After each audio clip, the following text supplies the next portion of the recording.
Hello students, welcome back. तो आज का चैप्टर है biotechnology and its applications.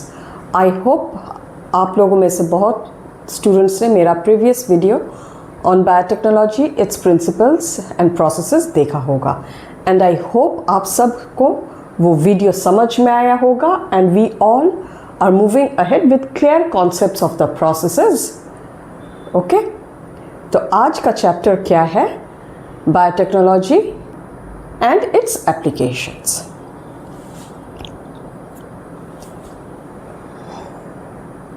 So previous chapter में हमने क्या देखा कि biotechnology essentially deals with the industrial level या industrial scale of production of biopharmaceuticals और biologicals using genetically modified organisms. And that organism can be a fungi, plant, animal or any microbe. Means both prokaryote as well as eukaryote, right? तो इस chapter में हम देखने वाले हैं what are its applications. So let's begin this chapter by making a list कि इसके applications क्या क्या है.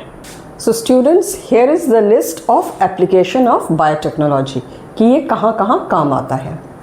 Therapeutics, diagnostics, GMO for agriculture, processed food, bioremediation, waste management and energy production.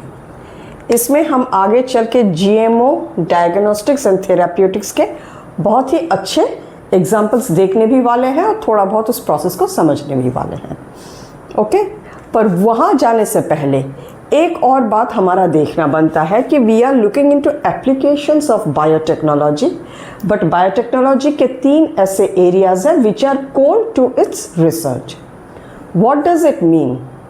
C, biotechnology में जितने भी रिसर्च होते होंगे द कोर कि इन 3 एरियाज में होना ही होना है. And what are they?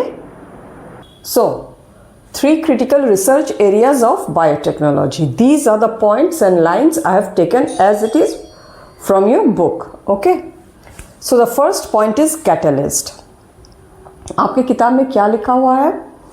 Providing the best catalyst in the form of improved organism, generally a microbe or a pure enzyme. इसका क्या मतलब निकलता है? कुछ समझ में आ रहा है कि क्या? What is it trying to say? Here, providing the best catalyst, इसका मतलब ये, what it is trying to say is that it aims to provide the best biological catalyst to achieve the desired reactions or the reactions that can be carried very efficiently at a higher speed and in a cost effective way. तो वो catalyst usually हमें किस form में मिलेगा? In the form of improved organism. Improved organism का यहाँ मतलब है it refers to a genetically modified organism, generally a microbe. Mostly वो microbe ही होता है, बैक्टीरिया को ही. Microbes का application बहुत ज़्यादा है, इसीलिए generally a microbe और a pure enzyme. या तो फिर microbe को यूज़ करेंगे या the enzyme that is going to do the process, make the process, उसका isolate करके उसका extract निकाल के उसको यूज़ करना. So in the name, this topic catalyst, ये research work का aim होता है. Okay? The next point is optimum condition. Creating optimal condition through engineering for a catalyst to act. अब catalyst के लिए क्या क्या optimal conditions हो सकते हैं? Conditions like temperature, pH, nutrition availability, मतलब उसको क्या न्यूट्रिशन चाहिए, ऑक्सीजन चाहिए तो क्या चाहिए, मेटल आयंस अगर कुछ चाहिए, and things like that. Okay, and then downstream processing. तो डाउनस्ट्रीम प्रोसेसिंग किस लिए चाहिए? The technology of downstream processing is required to purify the product that we get from this step so that it can be packed and sold in the market or being made commercially available. Okay, समझ में आया? अब हम देखते हैं biotechnology का application in field of agriculture. तो why do you think we need the application of biotechnology in the field of agriculture? क्या जब बायोटेक्नोलॉजिकल प्रोसेसेस यूज़ नहीं होते थे एग्रीकल्चर में कोई इम्प्रूवमेंट हुआ नहीं था? यस या नो? ऑफ कोर्स हुआ था। बगैर बायोटेक्नोलॉजी के प्रोसेसेस के भी इम्प्रूवमेंट्स हमने देखा था। Where? How? The green revolution. देखा हमसे improvement in any process is not just आज हो गया कल हो गया, it has always been a gradual process and evolutionary process, right? वो धीरे धीरे धीरे one way or the other it improves. But in the recent history, in the modern times, we saw many-fold improvement in the yield of agriculture during the Green Revolution or the agrochemical based agriculture. So what is the agrochemical based agriculture? Yeah, the Green Revolution. Let's see. So now agrochemical based agriculture, yeah, the Green Revolution. Now that phenomenon was really successful in increasing the yield of agriculture many folds. So who are the contributors of that Green Revolution? दो बहुत ही important नाम है. First is Norman Borlaug. He is known as the father of the Green Revolution. Okay. फिर in India it is Professor Swaminathan. तो during green revolution what are the two main factors? वो कौन से दो factors या reasons हैं जिसके लिए the yield became very high? Number 1, use of improved varieties of crop and number 2, use of agrochemicals. तो अगर मैनीफोल्ड इंक्रीज इन यील्ड हुआ, सब कुछ अच्छा चल रहा था, तो फिर हमें बायोटेक्नोलॉजिकल प्रोसेसेस को इनकॉर्पोरेट करने की ज़रूरत क्यों पड़ी? या हमें ऐसा क्यों लगा कि द बायोटेक्नोलॉजिकल प्रोसेसेस और the biotechnology if integrated into agriculture it's going to be more advantageous? क्यों? उसके लिए हमें इसके डिसएडवांटेज को देखना पड़ेगा. सी, ये एग्रोकेमिकल्स जो है, these agrochemicals are very expensive, specially for the farmers of the poor and developing countries. Disadvantage number 1 या you can say challenge number 1. दूसरा है they were using improved varieties of crop, but by using traditional method of hybridisation इनको बहुत ज़्यादा multiply करना possible नहीं था. एक बात हमेशा हमें दिमाग में रखना पड़ेगा, हम खाने का प्रोडक्शन बहुत बढ़ा रहे हैं लेकिन पॉपुलेशन भी उसके साथ साथ बढ़ते जा रहा है, राइट? तो पहले हमने जब शुरू किया कि चलो पॉपुलेशन इतना है, हम भी खाना इतना बनाते हैं, तो बाय द टाइम यहाँ से जब यहाँ आ गए पॉपुलेशन भी यहाँ हो गए. तो right, keeping a pace was also a challenge and that is why the biotechnology और अप्रोच वाज टेकन. और बायोटेक्नोलॉजिकल अप्रोच वाज टेकन का क्या मतलब है? One of the principal way of doing that or implementing that was the use of genetically modified crops या transgenic plants. दोनों का मतलब एक ही होता है, जिसके जीन को मॉडिफाई कर दिया गया है. नॉट जीन को, जिसके जीनोम को, जिसके जीनोम में फॉरेन जीन डाल दिया गया है, राइट? क्लियर है? So what are the advantages that GMO crops give us? GMO crops use करने के एडवांटेजेस क्या क्या हैं?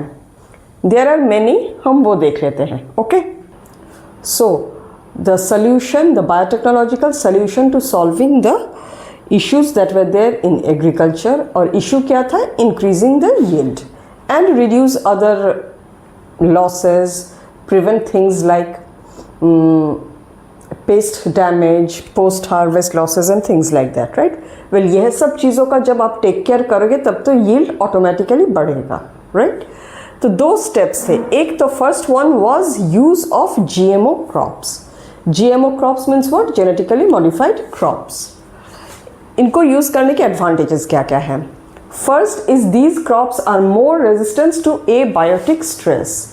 Abiotic stress means what? The factors which are the abiotic factors of the ecosystem, such as heat, cold, drought-like situation, salinity of the soil, and so on. GMO reduced reliance on chemical pesticides. How? By developing pest-resistant crops. Another thing is, यहाँ पे advantages है, there are 2 advantages. एक तो it reduced reliance on chemical pesticides, and chemical pesticides का क्या होता है, their usage like their power, their way of acting is very broad spectrum. मतलब कि वो सारे के सारे कीड़ों को मार देंगे, गुड और bad, when they are being used, right. और जब हम पेस्ट रेजिस्टेंट क्रॉप डेवलप करते हैं तो it actually is just targeting the pathogen जो खाली उसको हार्म पहुंचा रहा है. तो इससे ये बहुत बड़ा एडवांटेज होता है कि बाकी जितने भी पेस्ट्स हैं या कीड़े मकोड़े हैं in the environment which is not harming that particular crop, they are left untouched or undisturbed. We don't need to destroy them, right? So these are the 2 very important advantages here. फिर reduce post harvest losses. फिर है increased efficiency of mineral usage. मतलब क्या, plants are absorbing water as well as minerals from the soil. Clear? अब उस mineral को जो absorb किया जा रहा है, it is being used in a very efficient way, so that less mineral is taken from the soil. जितना भी लिया जा रहा है उसको the most possiblest efficient way में यूज़ कर दिया जा रहा है. इससे क्या हो रहा है कि सॉइल से मिनरल का गायब हो जाना is being reduced. फिर enhance nutrition value like golden rice. Golden rice is a rice जिसको genetically modify किया गया है so that the content, the vitamin A content of that rice is very high. Okay, इस तरह से बहुत सारे से क्रॉप्स में बहुत न्यूट्रिशनल वैल्यूज ऐड कर दिए गए हैं. So that also takes care of the nutritional deficiency, especially in poor and developing countries. Clear? Used to create tailor-made plan to supply alternative resources to industries such as starch, fuels and pharmaceuticals. मतलब crops या plants जो हम grow कर रहे हैं, they are not just for the consumption purpose of the human. ऐसे भी crops है which are being used which will supply the raw materials such as starch, fuels और pharmaceutical compounds for the industry. Okay, तो first biotechnological solution was this, use of GMO crop. Second was tissue culture. Now बच्चों, tissue culture को think of it as a supplementary solution step. Majority is this, but this is supplementary. How so? कैसे ये supplementary? सबसे पहले समझो कि what is tissue culture. तो tissue culture मोटा मोटी, I know you all have an idea what tissue culture is, लेकिन फिर भी during the 1950s the scientists realised कि प्लांट के किसी एक पार्ट, सेल या टिश्यू, जिसको एक्सप्लांट कहा जाता है, ओके,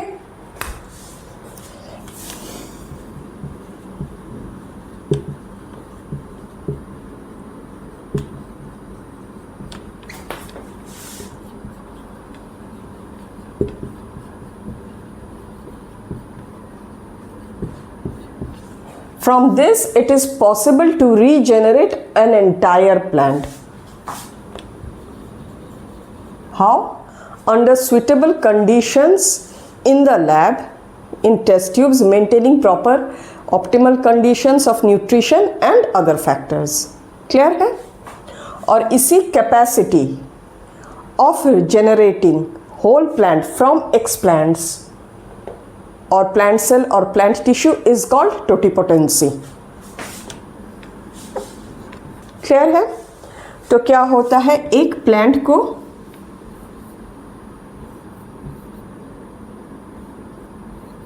लिया गया, यहां से कुछ सेल्स ले लिए गए और उससे बस इतने ही थोड़े से टिश्यू से you can have many copies of the plant in a very short time.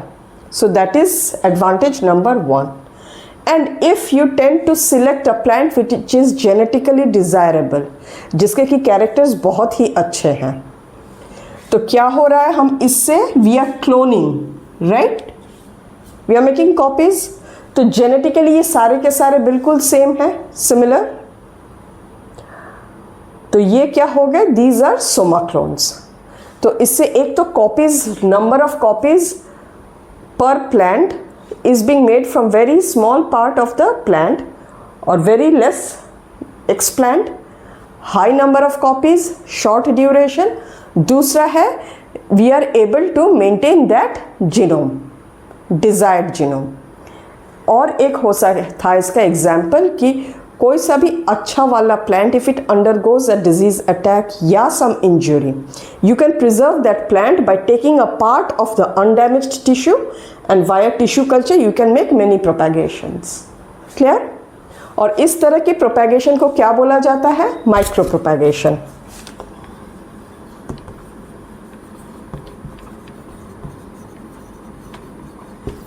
Clear है? तो micro propagation has been used to propagate plants like banana, apple, okay?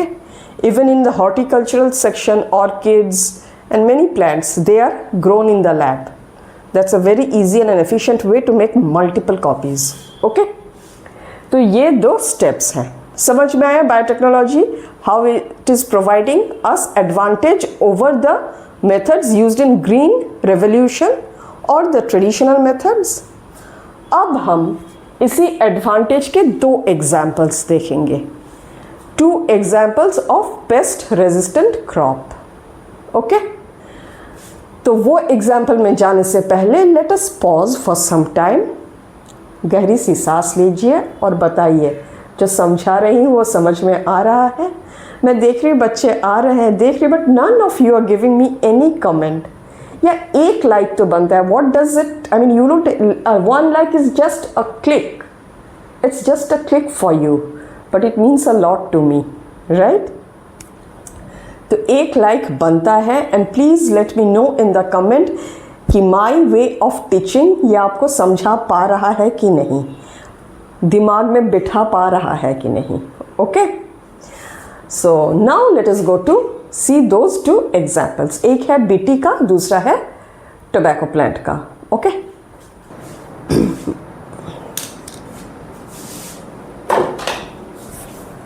Okay students, तो पेस्ट रेजिस्टेंट प्लांट या paste resistant crop में हम पहला वाला example जो देखेंगे दैट इज बीटी क्रॉप्स का. I am sure you must have heard the term BT crops या बीटी कॉटन या ब्रिटी ब्रिंजल. कहीं ना कहीं तो ये सुना ही होगा. ये अक्सर न्यूज़ में या किसी न किसी प्रोग्राम में ये एक चर्चा का विषय रहता है. Okay, these are genetically modified crops. नाम है उनको, collective name is BT crop. You can have a BT cotton, BT corn, BT brinjal, BT potato, BT tomato, soybean and so on.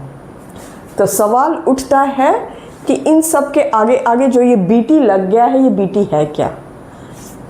BT comes from, BT is the abbreviation for the bacteria Bacillus thuringiensis.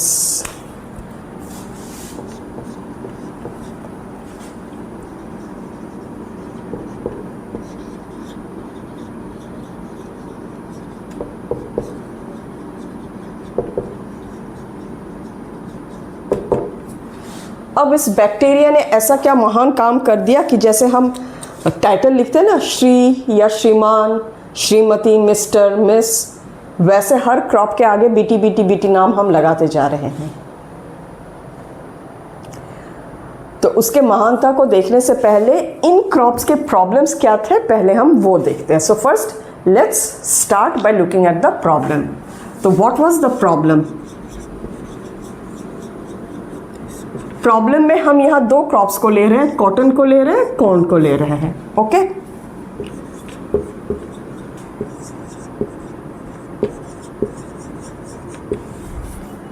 So cotton plant, इसका एक paste है cotton bollworm और corn के लिए corn borer. तो ये जो pests है they belong to the order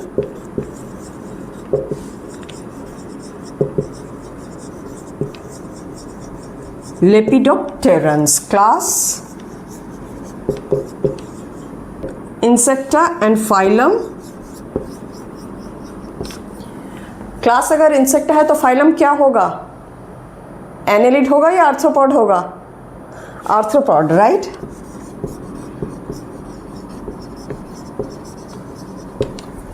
clear है? इस क्लास के और भी बाकी दो ऑर्डर्स हैं, they are Coleoptera and Diptera.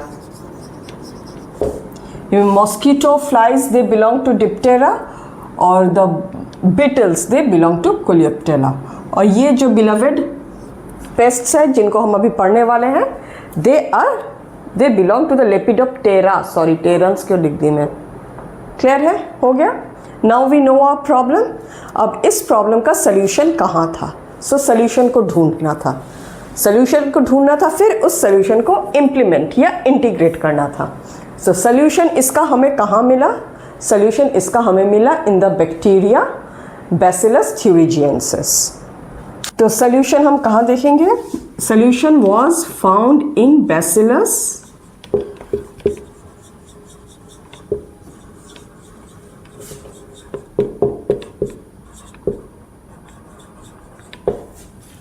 Bacillus thuringiensis toxins. Okay, ये जो बैक्टीरिया है it produces toxins which are endotoxin.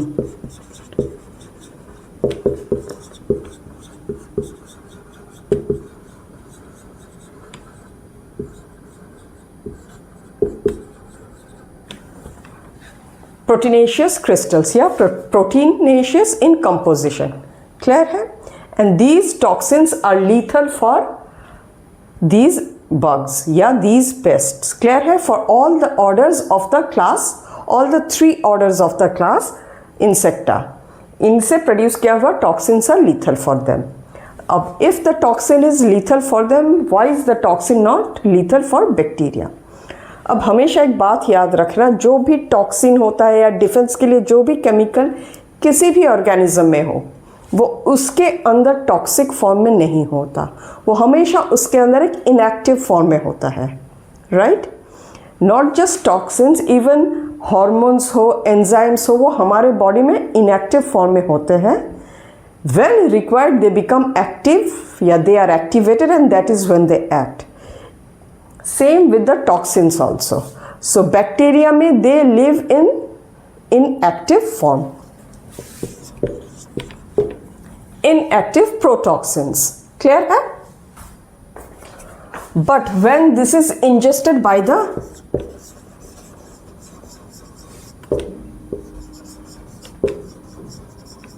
they get activated.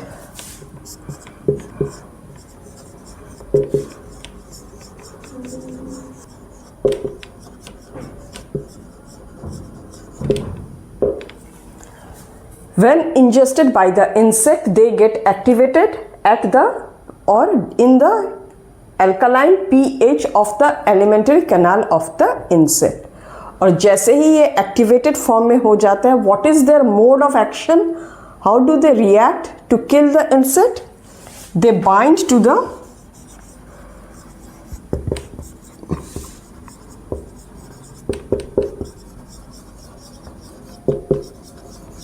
epithelial cells of midgut.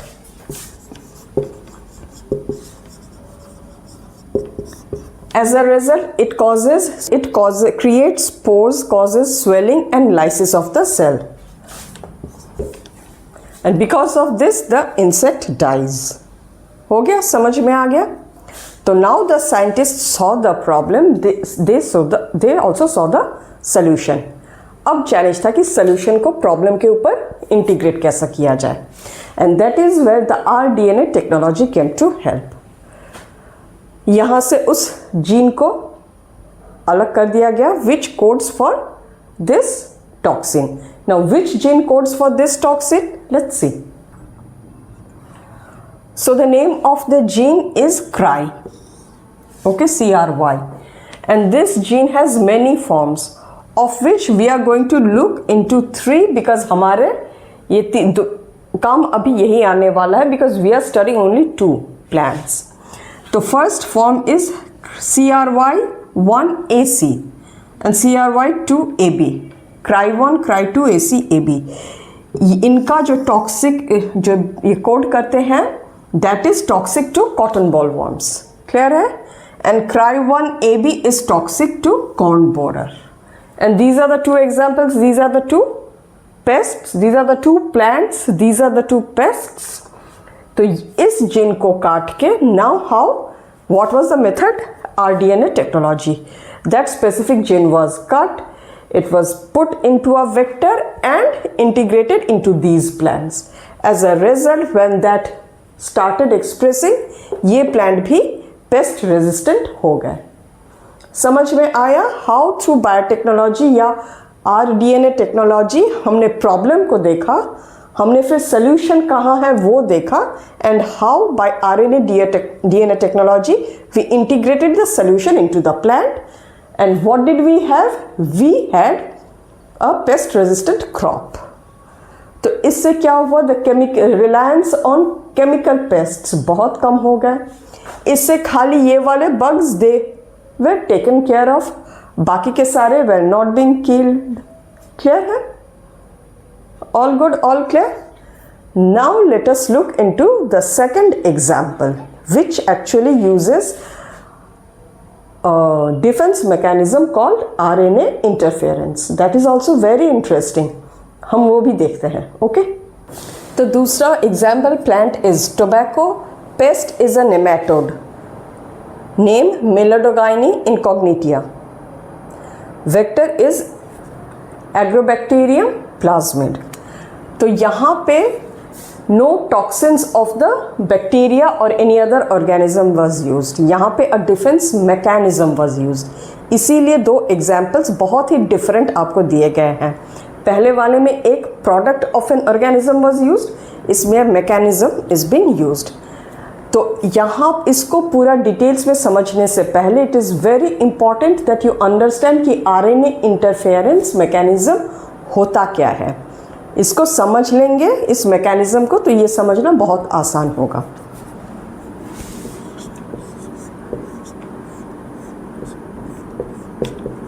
RNAi is RNA interference mechanism or defense mechanism.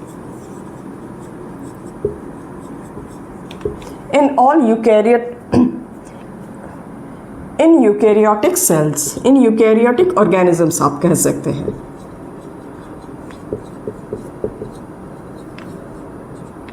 Clear?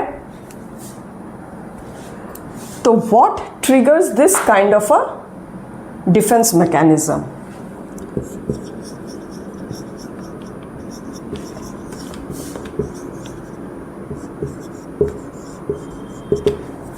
Presence of a double-stranded RNA within a eukaryotic cell. Okay? Or what is the mode of action? Mode of action is silencing the mRNA. Clear है? तो जब भी कोई pathogen attack होता है किसी cell पे, उस पैथोजन का जो जीन है it codes for that mRNA. वो mRNA वो प्रोटीन बनाता है जो उस पैथोजन को चाहिए. क्लियर है? अब उस mRNA को अगर हम साइलेंस कर दें तो वो mRNA आगे काम कर नहीं पाएगा. क्लियर है? तो वही यहाँ पे मैकेनिज्म है. लेकिन how does it get triggered? This is a eukaryotic cell. ये न्यूक्लियस है. एक डबल स्ट्रैंडेड RNA इसमें आता है. The presence of a double stranded RNA within the cytoplasm, whether it is of exogenous origin, means किसी virus से आया हो या इसके सेल में किसी भी तरीके से बन गया हो, एंडोजेनस. हाँ, ओके. और DS RNA एक्सो और endo origin triggers the production of a protein called dicer.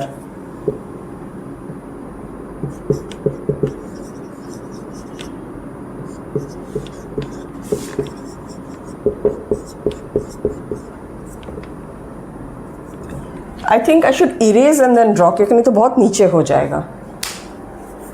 ये यूकेरियोटिक सेल है और इसके अंदर एक डबल स्ट्रैंडेड RNA आ चुका है.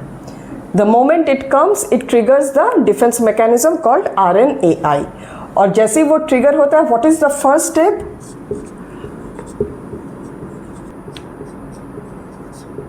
a protein named dicer is made. The dicer comes and attaches to this double stranded RNA. Actually और भी अच्छा होगा अगर इसको मैं दो कलर से कर दूं. ओके और ये डाइसर करता क्या है? It chops the double stranded RNA into smaller fragments.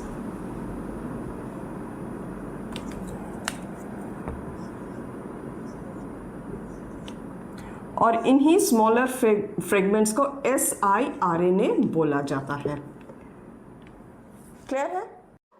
Now one thing, in case of a double-stranded RNA, one of the strand is called the sense strand, जिसका कोड mRNA से मिलता है या जिसका सीक्वेंस mRNA से मिलता है.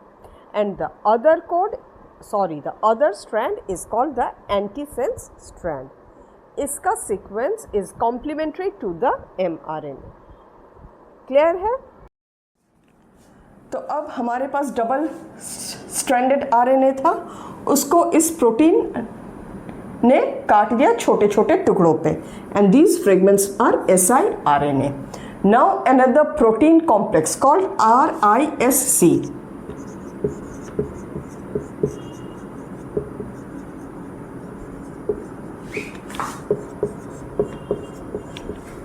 वो आ जाता है अब सीन पे.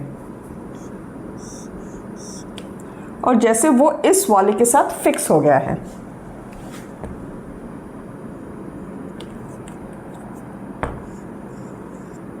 ये अब प्रोटीन करता क्या है? It does not cleavage. ये अब इसको क्लीव नहीं करता, ये इसको स्प्लिट करता है. स्प्लिट का क्या मतलब है? आरएनए के दोनों स्ट्रैंड्स को अलग कर देना. तो इससे क्या होगा? एक स्ट्रैंड यहां पे लगा हुआ है और दूसरे स्ट्रैंड जो स्प्लिट हो गया है, it is being released from the protein और इसको डिग्रेड कर दिया जाता है. There are enzymes which come and degrade this strand. So this strand is now called the guide strand and this is called the passenger strand. Clear है? Passenger को खत्म कर दिया, वो भटक रहा था, उसको और भी भटका दिया. अब ये प्रोटीन इस वाले गाइड स्ट्रैंड को लेके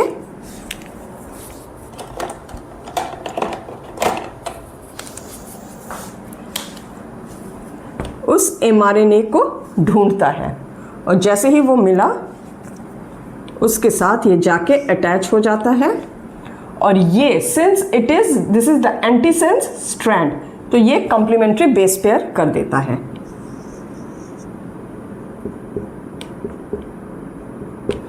क्लियर है?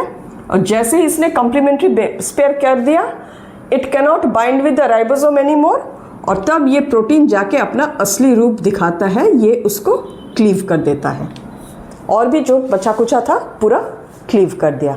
And this is how the mRNA that was produced by this double stranded RNA is silenced. Clear है? फिर से एक बार झटपट रिपीट कर दूं. एक डबल स्ट्रैंडेड RNA एक सेल को अटैक किया. जैसे ही सेल का अटैक किया, a protein name dicer comes and it cuts it into many fragments. It produces siRNA. फिर दूसरा protein called RISC comes. RISC comes and splits the strand. और उससे पहले समझ लो इसने mRNA बना लिया था, घुसते ही उसने mRNA बना लिया था.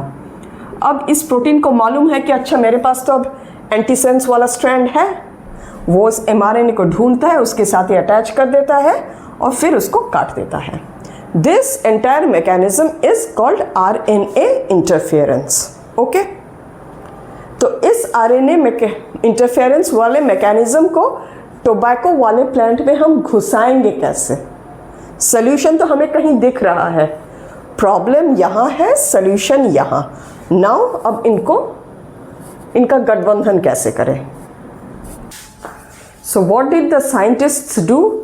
From the nematode मेलाटोगाइनी इनकॉग्निटिया, उसका वो जो जीन है that is specific for producing the mRNA which is harmful for the plant, उसको आइडेंटिफाई किया, आइसोलेट किया और उसको एग्रोबैक्टीरियम वाले प्लाज्मिड में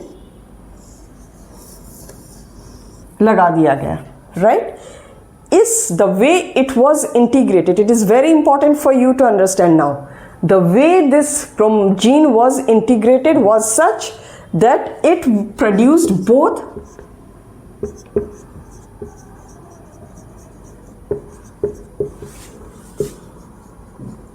sense and antisense strands.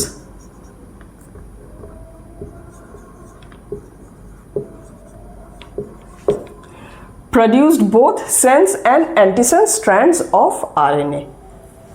Clear है? ये प्लाज्मिड अब एक सेल के अंदर है। अब चालाकी समझो और फिर इस प्लाज्मिड को टोबैको प्लांट के अंदर डाल दिया। Now let us see how does it trigger that RNA interference under when the Milan ये जो भी है nematode infects the tobacco plant. इसका नाम काफ़ी कॉम्प्लिकेटेड है, मेलाडो व्हाटएवर।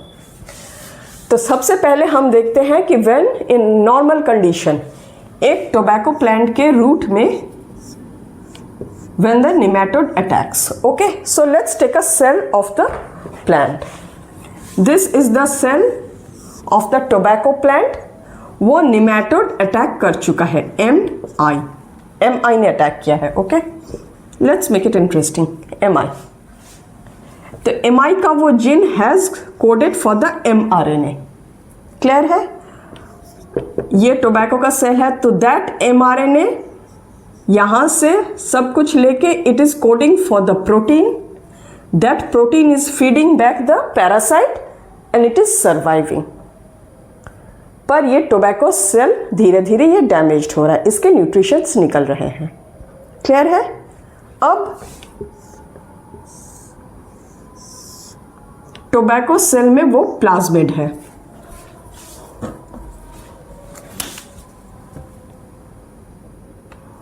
ये टोबैको सेल का न्यूक्लियस है। नो, जैसे ही tobacco cell is dividing, the plasmid is also dividing और the plasmid is also expressing itself. और इस जीन को इतने चालाकी से घुसाया गया था कि ये अब जब एक्सप्रेस कर रहा है, it is producing both the sense and the antisense strand of DNA. Clear है? जैसे ही इसने साइटोप्लाज्म में दोनों ही सेंस एंड एंटीसेंस को कोड कर दिया, दोनों स्ट्रैंड्स बन गए, they being complementary to each other form a double stranded RNA. जैसे ही ये डबल स्ट्रैंडेड आरएनए बना, द सेल बिकम्स अवेयर कि मेरे सेल में एक डबल स्ट्रैंडेड आरएनए घुस गया है। Now I need to activate the dicer protein. Clear है? तो यहां से बुलावा आ जाता है डाइसर प्रोटीन का कि डाइसर प्रोटीन अब जहां भी है बिकम एक्टिव। दुश्मन आ चुके हैं।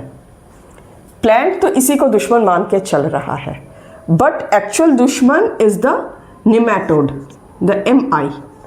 वो उसने भी अटैक कर दिया। और उसने क्या अटैक किया? उसने भी अपना mRNA छोड़ दिया साइटोप्लाज्म में। क्लियर है? अब वही डाइसर आके इसके टुकड़े करता है, फिर उसको स्प्लिट करता है। एंड सिंस ये जो फ्रेगमेंट है ये इसी वाले जीन का है, तो ये इसका जो फ्रेगमेंट है it is going and it is attaching to the, एक मिनट मैं फिर से समझा, फिर डाइसर प्रोटीन आए, इसके बहुत सारे से फ्रेगमेंट्स कर दिए, राइट? फिर RISC प्रोटीन आया, it attaches and it splits the RNA। फिर वो उस स्ट्रैंड को लेके mRNA के साथ कंबाइन कर गया और उसको काट दिया। क्लियर है? सो लुक एट द चालाकी। Here the tobacco plant cell is being fooled to think कि आपका दुश्मन ये है। वो इसको दुश्मन मान के वो अपने सारे के सारे प्रोटीन्स यानी उसके सारे सैन्य बल को वो तैयार कर रहा है। It is activating all the defence that it has, but the way this has been designed, वो mRNA को इधर डाइवर्ट कर दिया जा रहा है, वो पूरे डिफेंस मैकेनिज्म को डाइवर्ट कर दिया जा रहा है कि बेटा दुश्मन मैं नहीं, दुश्मन ये है। इस mRNA को जाओ, इसको पकड़ो, इसको साइलेंस कर दो। समझ में आया? Is it interesting? ओके, अगर ये समझ में आया हो तो please let me know in the comment section.